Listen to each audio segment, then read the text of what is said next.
Vietnam invades Cambodia.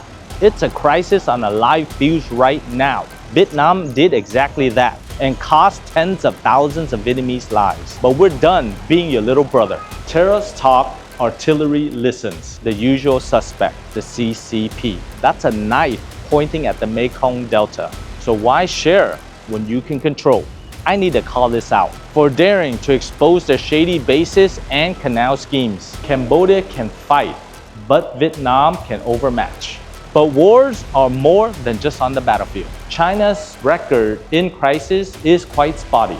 Nothing formal, but everything intentional. Tensions are real. It's like Vietnam saying, we don't need tanks, we'll use treaties. Winning without firing a shot. So what would make Vietnam want to invade Cambodia? Rockets launched, hospitals and apartments targeted, F-16s dropping bombs. At least 38 people killed and 200,000 people displaced. And yes, that just happened right here in Southeast Asia. Who would have predicted that in 2025, two Buddhist neighbors, Cambodia and Thailand, would start lobbing missiles at each other? And for what? Officially, it's about temples and borders. Sure. And I'm the Dalai Lama's drone pilot. Unofficially, the two military groups want to control the drug trade along the borders and get a piece of it. But shh, don't tell anyone.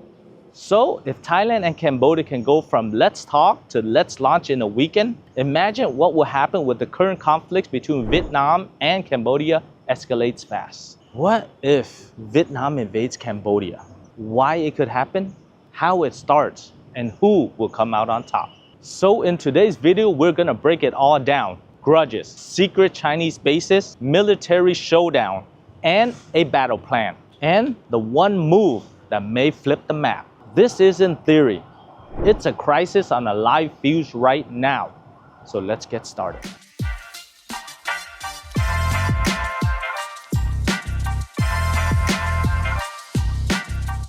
To even grasp why Vietnam would even roll tanks into Cambodia, we have to rewind the clock. Back in 1978, Vietnam did exactly that. They invaded Cambodia, overthrew the Khmer Rouge, and stopped a genocide. This also trapped Vietnam in a grinding guerrilla war for over a decade and cost tens of thousands of Vietnamese lives. The mission saved millions, but the scars are still fresh, especially inside Cambodian politics, where anti-Vietnam sentiment still pays dividends at the ballot box. Ask any Cambodian opposition leader at a rally about what they chant, because they feel it's less about liberation and more about a land grab. Fast forward to last year in 2024, when Cambodia pulled out of the now Vietnam-Laos Development Triangle, sold as an economic cooperation, but seen by many around the world as a way to reduce Vietnam's influence. It's like Cambodia saying, thank you for the history lesson, but we're done being your little brother. That's the backdrop. Add in Chinese control over Cambodia, a canal that bypasses Vietnam, and a border that still sparks. And you see why Vietnamese planners don't sleep much. My name is Ken Duong, international business immigration attorney with over 16 years of experience helping companies and individuals relocate all over the world, especially here in Vietnam. On this channel, we translate geopolitics into decisions that a CEO or a family can actually use. And as someone who has helped many businesses navigate through this storm, trust me, understanding this can save your investments. So what would make Vietnam want to invade Cambodia? There are 5 main reasons why Vietnam would want to invade Cambodia. At the top of that list, to defend national security. But why? Yes, you guessed it, the usual suspect, the CCP. Cambodia is cozying up to Beijing like their old drinking buddies. And this is making Vietnam sweat bullets. Satellite images are showing that Cambodia's Ream Naval Base has a 360-meter deep water pier that can host some serious hardware. Chinese corvettes are already treating it like a long-term parking spot. Ream is the second major overseas foothold in China's global naval network. Djibouti is the first one. For Vietnam, that's a knife pointing at the Mekong Delta. A Vietnamese invasion would neutralize Cambodia as the Chinese buffer zone, cutting off Beijing's sneaky expansion before it turns the South China Sea into its own private swimming pool. Trigger number 2, a Chinese canal that rewrites the map and the river. The Funan-Techo Canal is a 180-kilometer China-built inland waterway. It links Phnom Penh to the Gulf of Thailand while bypassing Vietnam ports. On paper, it cuts costs for Cambodia's logistics and reduces reliance on Vietnamese ports. In practice, Vietnamese experts warn that it will change the flows into the Mekong Delta, the rice bowl that feeds 20 million people, potentially slashing water by 20 to 30%, causing salinization and wiping out crops. Cambodia's longtime leader Hun Sen refused to negotiate in April 2024. Translation, we're building it, deal with it. Cambodia's pivot? It's like dumping your clingy ex for a richer one. China. Trigger number 3, Cambodia's political pivot away from Vietnam. Since 2023, Phnom Penh has trimmed Vietnamese influence, pushing the Canal and quitting the CVL Triangle in 2024. The message?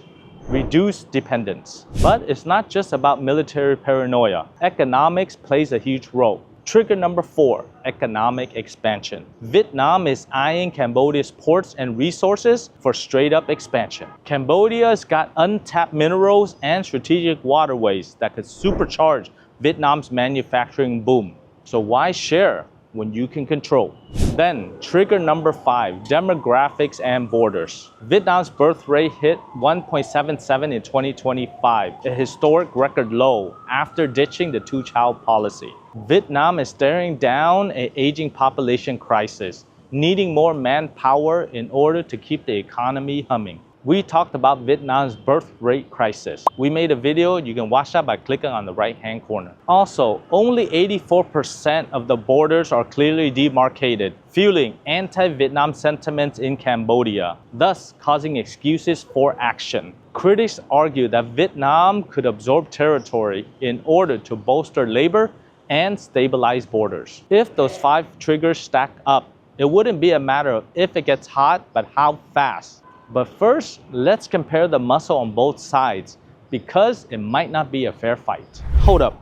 Before we get into who packs the bigger punch, I need to call this out. 80% of you are not subscribed to this channel, which means that you are trusting the algorithm to show you geopolitics instead of Vietnamese vloggers showing you how to open a window in Germany. And I mean, come on, the CCP's troll army is probably in the comments smearing us as anti-China propagandists for daring to expose their shady bases and canal schemes. You can make their day worse. Hit subscribe and the bell. It costs you nothing, feeds the research, and guarantees more headaches for propaganda departments worldwide. 1 click equals 1 troll migraine. Alright, let's size up the militaries. How do they stack up against each other?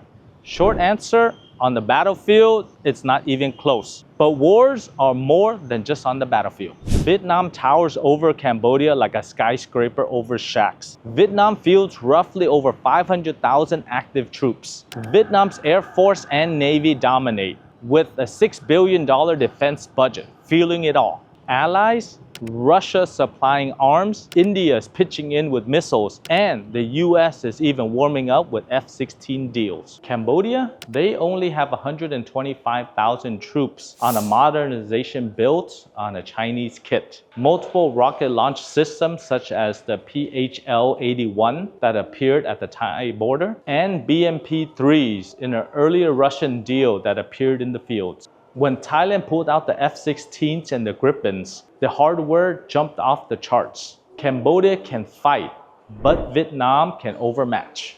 Economy-wise, Vietnam's $400 billion GDP manufacturing juggernaut crushes Cambodia's $30 billion tourism-dependent setup. More GDP means more fuel, munitions, and spare parts. And logistics wins wars more than slogans do. Demographics seal it. Vietnam's 100 million young workforce compared to Cambodia's 17 million rural folk. Allies for Cambodia means China. And as you see, China's record in crisis is quite spotty. So if push came to shove, let's see how this hypothetical invasion kicks off. Let's game it out, phase by phase. So suppose the Tente dies on Tuesday. How does this actual conflict unfold? Phase 1 starts with limited border skirmishes, maybe over those unfinished demarcation spots. Grainy cliffs, flood social feeds. Customs accidentally slows cargoes at key crossings. Vietnam ramps up cyber attacks, hacking Cambodian grids in simulated drills like they did with their US partners. And slaps trade pressure, boycotting Khmer goods to squeeze the economy. Government spokespeople say restraint,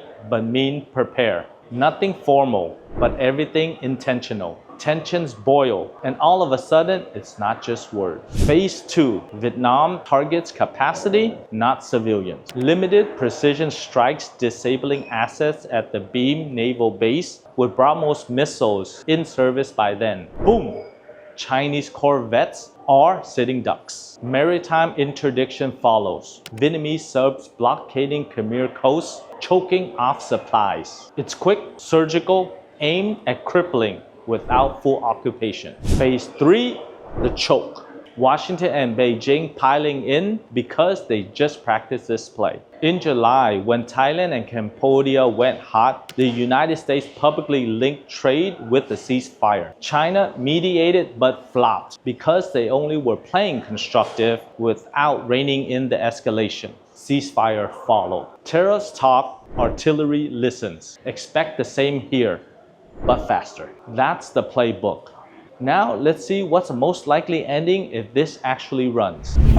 In a short war scenario, Vietnam wins easy, hands down. Their superior numbers and technology overwhelmed Cambodia's defenses in weeks. Global response: US hits tariffs on Chinese aid flows, while Beijing funnels more weapons but hesitates for direct intervention, fearing wider backlash. Just look at the Thai-Cambodia mess. China controls Cambodia via bases and loans, but in July 2025, they couldn't enforce a truce. US threats reshaped the game in days and shows that Southeast Asia is not China's backdoor anymore. Tensions are real, but like peace via diplomacy, America's move in 2025 is key. Still, Vietnam has smarter plays than an invasion, winning without firing a shot. Why risk blood when you can play the long game?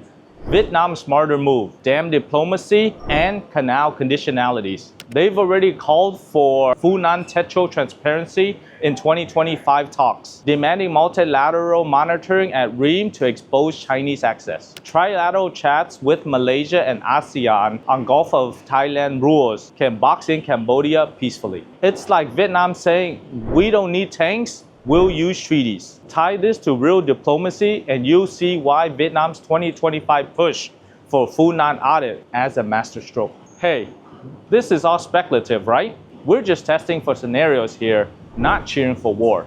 Before the comment warriors start saying, we're advocating for war, let's be clear. This episode is a scenario test, not a wish list. We're separating facts, like satellite verified peers and public funding documents, from analysis, how actors might react. If a claim is disputed, you'll hear critics argue. If it's our inference, we will say so. And that's exactly what you can expect from an international business lawyer and firm like ourselves. We don't just set up your Vietnam business. We decode politics to show you if you are relocating your factories or setting up a new venture makes sense amid the tensions. Check the description below for contact information. We're here to advise. Now back to the puzzle everyone wants solved. Would Vietnam roll the tanks? Only if the triggers stack. Ream militarizes openly. The Canal threatens the Delta without safeguards. And border friction turns lethal. Otherwise, Vietnam will keep using lawyers, diplomats, and tariffs to squeeze outcomes without firing a shot. That is called bamboo diplomacy. Strong, flexible, and very patient. Which trigger scares you most? China's bases, Canal water wars, or demographic desperation? So what do you think? Would Vietnam win an invasion? If you learned something today, then subscribe and share this with the one friend that still thinks Southeast Asia is low risk. It's only low risk when the leaders think long term. The moment they do not, even a rock can start a war. So on behalf of Duong Global, my name is Ken Duong. Thank you very much for watching this video, and I'll see you on the next one.